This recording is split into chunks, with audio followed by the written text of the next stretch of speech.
Hey guys, how you doing? Welcome back to the channel. It's your boy Jack Zafra991, and what I've got for you today is which is the fastest view to use in Gran Turismo 7. This is with the newest patch in mind and with the current physics of the game.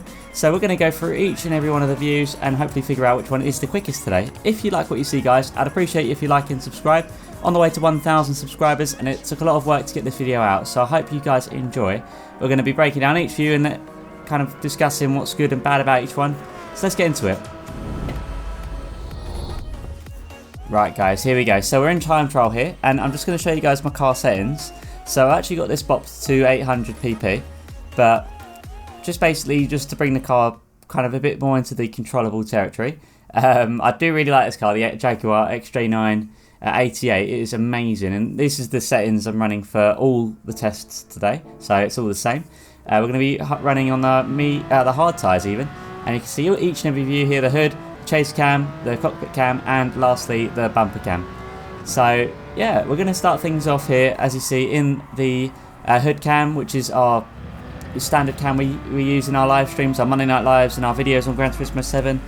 So you might recognise this if you have seen my videos before. So this is what I used first. In fact, the order I'm showing you these in is the order I used them in this video over the course of the evening. And I wanted to start with this one because this is obviously my most used one, so this should in essence be my fastest one. Now, I know this track, I know Fuji International quite well. I've driven this one tons of times on Gran Turismo Sport and 7. Oh, ignore the ghost there as well. I have that disabled for the future ones, but just for this first one here, I don't have that disabled, so I do apologise. So I know pretty much where I'm braking and where I need to be accelerating. I have done the Group 1s around here as well before. I can't remember when. It could have been in a league event or something. I don't know, but I'm sure I have driven the Group 1s around here. But either way, this isn't a very familiar combination as such. I've not done this one recently. I've recently come back from being away. So it's good to be back, and you can see here I've got I pretty much know where I'm aiming for in terms of this view. I know kind of where my references are, my braking and accelerating, my throttle. You can see we actually gained quite a lot on our ghost. So basically for this test I used the 3 laps. I used 3 laps of hot lap, no more no less. It was just exactly 3 for each test, and any mistakes or any mistakes I make or anything, that will obviously that would slow me down. So in this run here, the second lap was my quickest one, which you're going to see as we cross the line very shortly. It's a very long pit straight, this one. But this is going to be what I believed would be my fastest time, and that is going to be a 1:38.041. So actually pretty good that time. I don't know, obviously I think I've got more in me to do better, but I don't think it was too bad. I then went on to do this one. So I did 3 laps of the hood view. Now I'm doing 3 laps of the chase cam view, which this one, obviously I didn't quite get it on the first or second attempt. This fastest lap, I got it on the third one, which you're going to see here. This I felt was very different. I felt very disconnected from the wheel. I felt like as I was turning I wasn't quite in control of the car. Now naturally this is all personal preference. Anyone that drives these views, like any of these views in today's video, everyone can be quick in each one. So realistically it's just practice. For me, I'm just very much, I've not used chase cam in so long now, so I'm very much out of the know. I don't really know obviously how you get quick in here, apart from, as you see, I've already kind of got consistency down at 140.3, 140.322 my last 2 laps on the right there, the delta. You're going to see that we don't carry as much speed through these corners here, and we're actually down on our delta from our previous lap on the chase cam.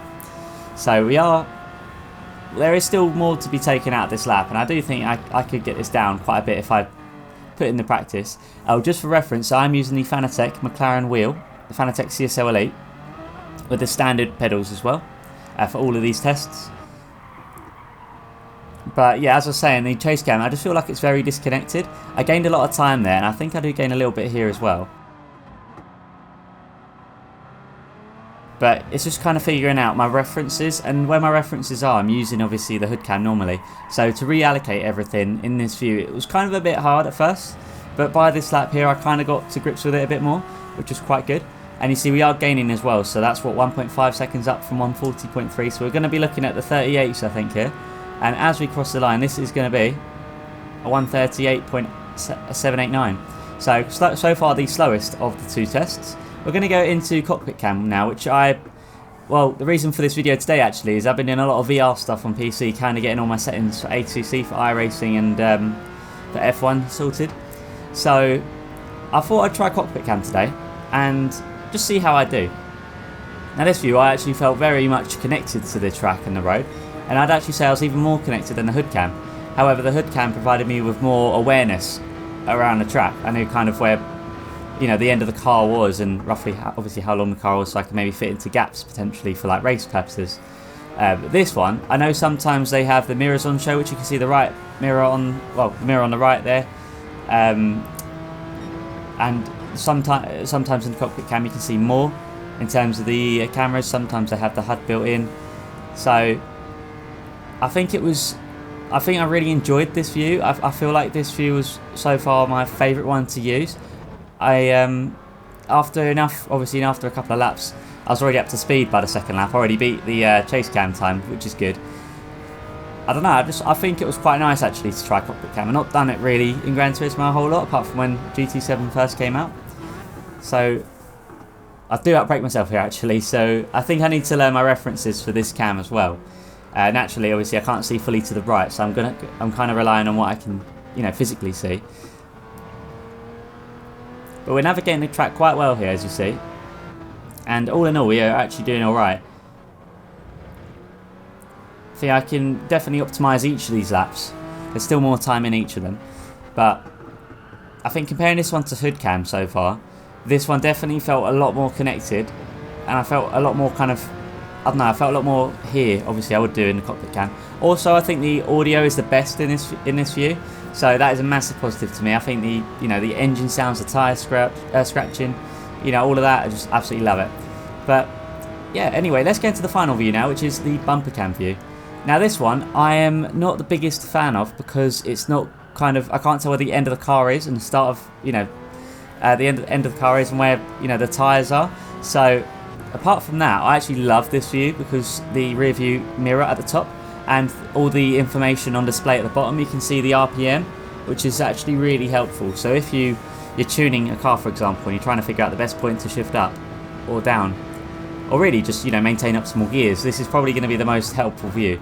Especially when you're daily racing as well. I think this one's probably, you know, online racing, this is really helpful because you can, well, you know, you got your rear view mirror, you can see if someone's going to dive bomb you or anything. So I feel like this view and the hood view are very, very close in terms of, you know, how much you're actually getting on display. The only thing is you're missing out the bottom bit of the, so I'd say the RPM and the RPM and the rear view mirror you're really missing out on in the rear view, hood view. Sorry, I can't speak today. I got a bit sideways there. As you see, I've got a bit distracted. Went a bit sideways and gone to throw a bit too early. But nonetheless, we're down by about 2 tenths right now. But look how much time we're going to try and gain. We actually do miss our reference there by a little bit. We're going to exit here in second gear, and that's actually going to gain us a bit of time, which we had been doing up to this point anyway. Of course, this was the last test of the night, so look at that, we actually gained quite a lot there, and as long as we carry the speed for this last section here, we should be doing alright. But I felt this view gave me a lot more information, and I think when you're doing online racing, this is kind of the information you need, especially if you're like doing like an endurance race. I think this, you know, making sure you got enough fuel, you're shifting up at the right times. I think this one probably is the safest view to use. But this is going to finish off with a 137.897, sorry. So that's actually going to be our quickest time of the day. So pleasantly surprised about that. I didn't expect it to be that much of a difference, but you know, the view I normally use, the hood view, compared to each and other view I've used tonight is fairly close. But you can see here, I've got the results from top to bottom. The bumper cam, of course, 137.897. That was just phenomenal. I felt electric in the bumper cam view. Going down to the hood view though, I do think there was some more time to be gained. I do think I could match that bumper cam, but I think it didn't take me nearly as long to get that time on the bumper cam than the hood cam. So not too bad that, and you see correspondingly, we go down the order. The Cockpit Cam gave us, you know, it gave us a close enough time with the chase cam right at the bottom there, unfortunately, but was really fun either way. I actually quite enjoyed all views today. Now, in terms of my thoughts, the bumper cam provides the rear view mirror and the information on display, so I'm a massive fan of that. I think that's a huge positive for that, and the Cockpit Cam adds to the realism, and especially, you know, sim racing, you want that realism, of course, when you're on track and when you're navigating the circuit, you know, especially if you're using a wheel like myself. I think it really does add to the immersion. So I think I might stick to the hood view for now, but I'm not sure. I might have to mix it up. So let me know if you want to see it. But very finally, each view can be competitive with enough practice. So as I said earlier, you know, chase cam, bumper cam, hood cam, cockpit cam, anyone can be quick in any of them. You just need to practice. So use whichever one you want to and have fun at the end of the day. That's what it's about anyway. That's why we're here. But thanks for watching, guys. If you like what you see, of course, make sure you like, make sure you subscribe and click the notification bell, and I'll see you in the next one. Take care, guys.